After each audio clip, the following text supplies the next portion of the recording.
Fall is in the air. The fall of the Roman Empire, that is.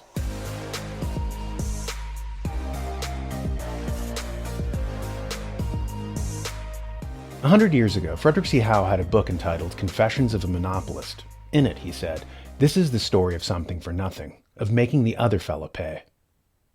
Monopolists usually never risk their own capital. They take money from other people and use that to spin it into a fortune, like how Warren Buffett bought a bunch of different insurance companies to use the pooled money of people's premiums to purchase companies for his hedge fund, Berkshire Hathaway. But that's only part of the reason he became successful. What really allowed him to make astronomical returns was his entry into the insurance business. That might sound like a strange statement. After all, insurance is pretty boring, and you wouldn't expect it to double your money every year. But Warren saw the path to ultimate wealth in exactly this business, which is why in 1967 he started buying up insurance companies, beginning with National Indemnity and culminating with Geico in 1996. Here's why Buffett fell in love with insurance companies. They're essentially like banks. Thousands of people regularly pay their insurance premiums, effectively giving the insurance company a huge cash balance. But people can only withdraw their deposits when something bad happens. For example, when their house burns down or their car breaks. In other words, Buffett was buying companies with $1 billion in cash that was technically considered a liability, and thus wasn't a factor in the purchasing price. Suddenly, he had access to immense capital, which he invested wisely and carefully into A-grade companies. So basically, what Warren Buffett did was take other people's money from the slush fund of insurance companies that he owned and use that cash to purchase companies like Lego, Fruit of the Loom, Heinz Foods, and so forth. Once he started making a profit on these new acquisitions, he simply returned the principal to the insurance companies and kept the profits for himself. Of course, if the deal had gone south and he lost money, he could just declare that Berkshire Hathaway was too big to fail, and he'd be given bailouts from the government. So any gains that he makes are his, and any losses that he incurs are yours. Why am I mentioning how monopolists get rich using other people's money, making the other fellow pay, as Frederick C. Howe said? Because one new oligarch slush fund method are pension funds that millions of Americans have. Once teachers' unions, policemen's unions, firefighter unions, etc. pool that capital into one giant slush fund, oligarch corporations from BlackRock or Berkshire Hathaway use that money to buy up the planet. The problem with the pension funds is that demographics change.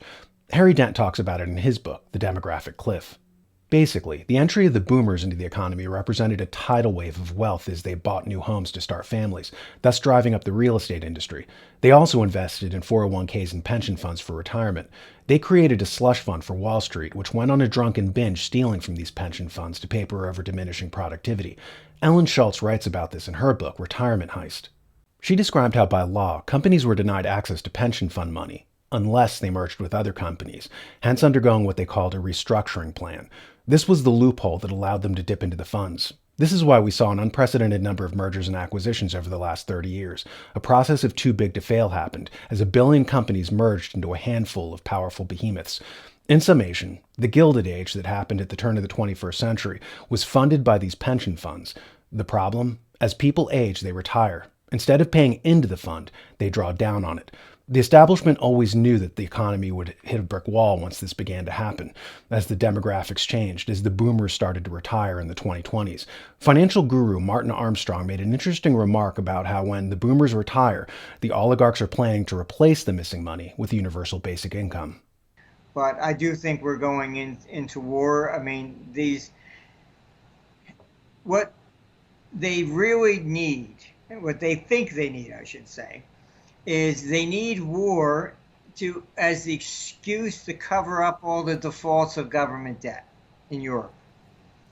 And this is what Schwab has been advising on. All right, they want to create a new Bretton Woods, and the new currency will be all digital. So they'll just cancel all, Europe is used to that. They just cancel all the paper currency. America, that means they cancel all the pensions.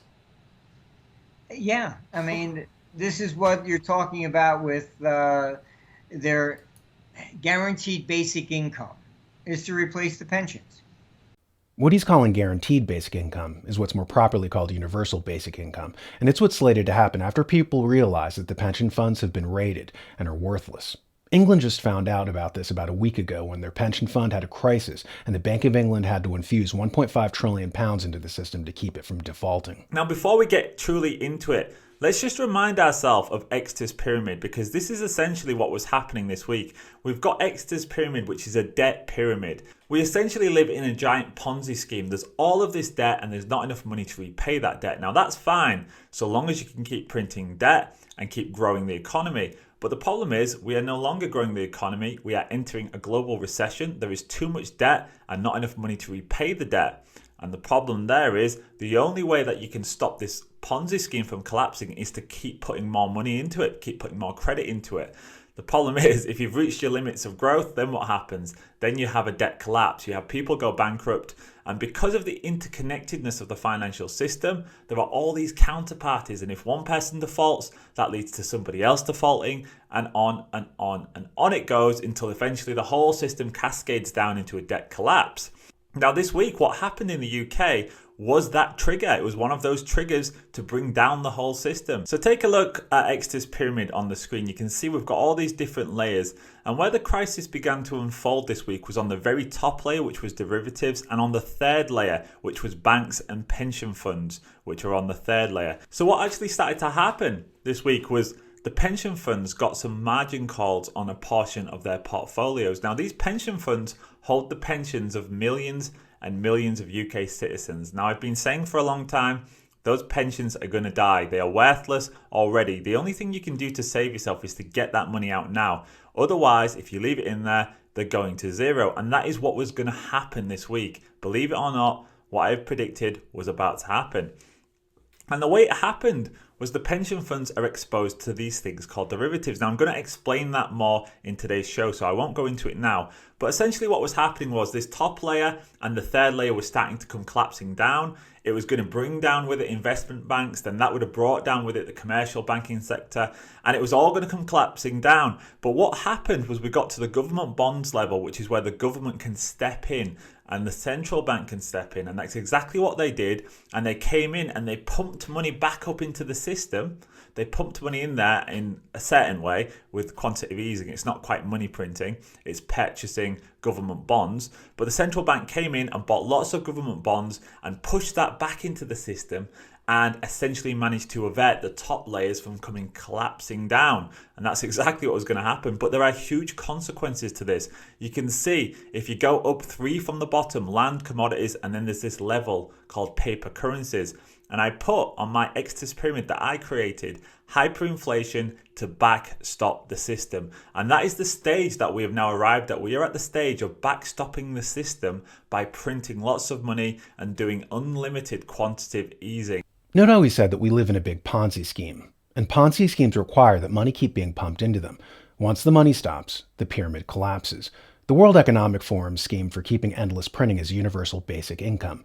Basically, welfare to everyone. They'll be paid out in central bank digital currency. The problem with that? They've been beta testing this in China. They're going to have UBI hooked up to social credit systems. If you step out of line, they'll be able to shut off your money.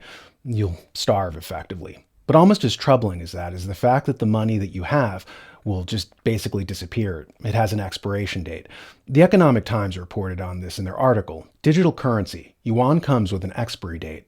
Spend it or it will vanish. Imagine living in a world where you can't save a single dollar. Any surplus that you save up will be deleted at the end of the month, so you'll be kept permanently dependent on the system in a giant hamster wheel. Perhaps this is what the World Economic Forum euphemistically refers to as their touted circular economy. Annalisa Pesek makes reference to this in the New American's upcoming bookazine, where she writes, "Look no further than a 2016 video that emerged from the WEF titled 8 Predictions for the World in 2030. Compiled with input from WEF agenda contributors and members of the group's Global Future Councils, the clip's insidious message spreading far and wide ignited backlash for its bold declarations of a utopian future in which no one owns anything but borrows what one needs upon demand from the apparently endless giving government." Note the term borrow. The way that they see money is not that you work for it and own it, but that you're merely leasing it. They can shut it off at any point, which means it's never really yours. And not only will you be expected to lease your money, you'll also be expected to lease other things, as this person from the World Economic Forum explains. And the third thing I will point to is a very big move that's happening at the moment from product to service. I have a friend, he says, every product is a service waiting to happen. If you think about it, I mean, your cell phone, why do you want to own your cell phone? How many of you own your cell phones? How many knows if the company owns it? It's actually not a lot. I mean, you want the function, you want the service, right? Why do you want to own a cell phone if you can just lease it? And if you lease, why shouldn't you lease your refrigerator or your washing machine or your dishwasher, or why do you want to own it? As they said, by 2030, you will own nothing and be happy. As for the second part of that phrase, take that with a huge grain of salt. In closing, just be conscious that UBI isn't about making you happy. It's about creating a permanent injection of digital currency into a Ponzi scheme that requires it to stave off collapse. Because if that collapse happens, the oligarchs will lose power. If, however, you can be induced to become a serf and to accept permanent injections of imaginary money, then the system will be able to hobble on for a little bit longer. You can read more about these issues and see Annalisa Pesic's article in the new bookazine, The Great Reset and Transhumanism, which will be out later this month. If you can't wait that long, check out Dennis Barron's book, Endgame, where he lays out a brilliant overview of what's going on. You can buy it at Amazon.com or at any fine retailer. Endgame. Give it a read.